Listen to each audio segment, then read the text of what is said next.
अस्सलाम वालेकुम। वालेकुम सलाम। खुश खैर है। खैर खुश उस्ताद रह जाओ। उस्ताद कुर्बान अली दा हाँ दा। साये केनाल थे न प्यासिन तो नहीं होती है। अदा ये केनाल चैन पे पर कोई खबर नहीं है। माई ते बुखो उन्यो इतना मुको वना सारा फसल माया इतना मार गया। तवाजी क्या सलाह है तो हुन शाख च पानी माना देंदा या ना देंदा ना देंदा पर हाणे चोन था केनाल थाइंदा।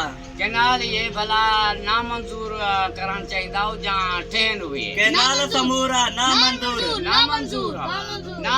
नामंजूर अदा सारा मानू इथा नाराज आयन सिंधी असांजा यो नामंजूर करो यो जको केनाल बंद करो। ए माजा सारा दोस्त मानू बैठे ना बी गाली या किसानो माए जे को गैबी शाया कब्रिस्तान में रहंदा मां जे पीछो कोई नाराज ना थीवे।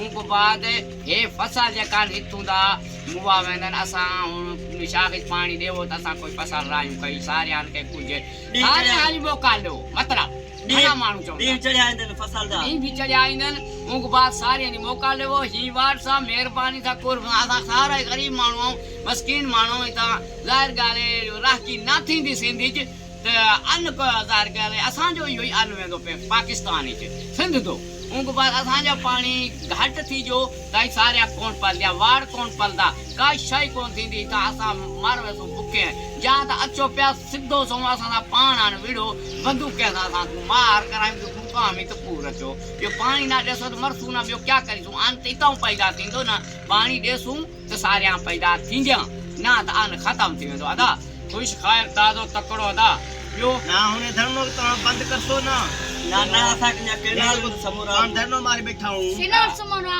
ना मंजूर ना मंजूर कनाल समोरा ना अरे हे जको पानी ते धरनो मारी